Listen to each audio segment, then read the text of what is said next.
brought you by Silver Pumps and Motors. Top quality और consistent performance के लिए सिर्फ सिल्वर पंप्स नाम याद रखना. తమిళనాడు రాజకీయాల్లో సరికొత్త అంశం తెరపైకి వచ్చింది. అధికారంలో భాగస్వామ్యం అంశం అన్నాడీఎంకే డిఎంకే పార్టీలను కలవరపెడుతోంది. టీవీకే అధ్యక్షుడు విజయ్ తీసుకున్న నిర్ణయం రెండు పార్టీలకు చుక్కలు చూపిస్తోంది. 6 దశాబ్దాలుగా ఏక ఛత్రాధిపత్యంగా పాలిస్తున్న ద్రవిడ పార్టీలు ఈసారి అధికారం పంచుకుంటాయా? తమిళనాట ఎన్నికలకు మరో 8 నెలలు మిగిలి ఉంది. ఈ నేపథ్యంలో సీట్ షేరింగ్ పాలిటిక్స్ తమిళనాడులో జ్వరందుకున్నాయి. ఇప్పటికే కాంగ్రెస్ డీఎంకే, బీజేపీ, ఏడీఎంకే పార్టీల మధ్య అవగాహన ఉంది. ఈ నేపథ్యంలో టీవీకే చీఫ్ విజయ్ చేసిన వ్యాఖ్యలు జాతీయ పార్టీలను ఆలోచించేలా చేశాయి. తమతో కూటమిలో ఉండే పార్టీలకు గౌరవ మర్యాదలతో పాటు అధికారంలో భాగస్వామ్యం, కీలక పదవులు ఇస్తామన్నారు విజయ్. ఇదే అంశం ఇప్పుడు తమిళ రాజకీయాలను కుదిపేస్తుంది.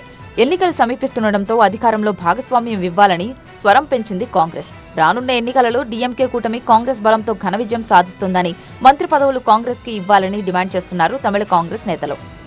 நம்மளும் சாமியார்கள் இல்ல, நாமளும் தமிழ்நாட்டில் ஆட்சிக்கு வரணுங்கிறதா நம்முடைய குறிக்கோள். எந்த சூழலும் நம்முடைய கௌரவத்திற்கு இழுக்கு வராத ஒரு சூழ்நிலையில் தான் நம்முடைய அணி இதுக்கு முன்னால எப்படி வேணாலும் எதிர்காலத்தில் அமையும். என்னுடைய கணிப்பு சரியாக இருக்குமானால் அடுத்த ஆண்டு நடக்கின்ற தேர்தலில் தமிழ்நாட்டில் கூட்டணி ஆட்சி மட்டும்தான் வர முடியும். அதில் காங்கிரஸ்காரர் 2 பேர் மந்திரியா இருப்பான்.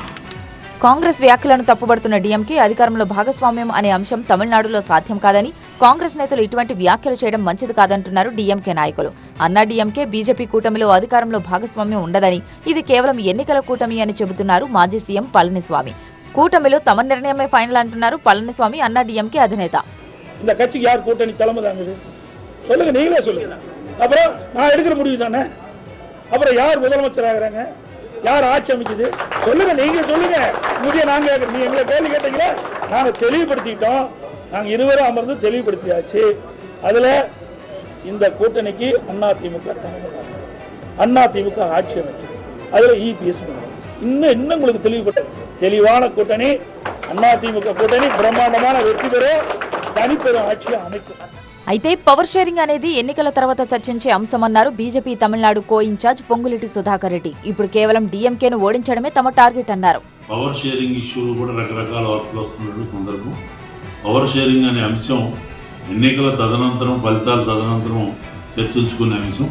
కామన్ మినిమం ప్రోగ్రాం ఎట్లయితే అమిత్ షా గారు మొదట చెప్పినట్టు ఇప్పుడు కామన్ మినిమం ప్రోగ్రాంతో ఎన్డీఏ అలయన్సెస్ అన్ని ఏడీఎంకే నాయకత్వంలో డీఎంకే ప్రజా వ్యతిరేక పరిపాలన ఎండగట్టడం అనేది ఒకటే మా ఏకైక లక్ష్యం. 2026 ఎన్నికలలో అవసరమైతే 1-2 స్థానాలు ఎక్కువ ఇస్తాం, కానీ అధికారంలో భాగస్వామ్యం కుదరదంటున్నాయి ద్రవిడ పార్టీలు. ఇదే అంశాన్ని తనకు సానుకూలంగా మార్చుకోవాలని విజయ్ పావులు కదుపుతున్నారు. అధికారంలో భాగస్వామ్యం అనే కార్డు బాగానే వర్కౌట్ అవుతుందంటున్నారు రాజకీయ నిపుణులు.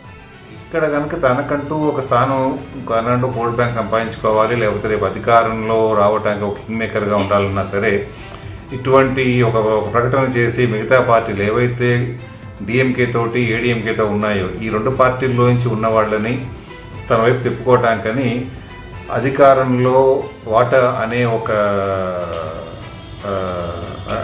ఒక కార్డుని మాత్రం విజయ్ చాలా గట్టిగానే ముందు తీసుకెళ్లాడనే మాట మనం చూడొచ్చు. తమిళనాడులో డీఎంకే, అన్నా డీఎంకే తర్వాత కీలకమైన పీఎంకే కూడా అధికారంలో భాగస్వామి ఇస్తేనే కూటమిలో ఉంటామంటోంది. దశాబ్దాలుగా పొత్తులతో ఎన్నికల్లో గెలుస్తున్న డీఎంకే, అన్నా డీఎంకే జాతీయ పార్టీలకు అధికారంలో భాగస్వామ్యం ఇవ్వడం లేదు. మరి ఈసారి ఎలా ఉండబోతుంది? విజయ్ ప్రతిపాదన ఏ మేరకు సక్సెస్ అవుతుంది అనేది తెలియాలంటే కొన్నాళ్లు వేచి చూడాల్సిందే.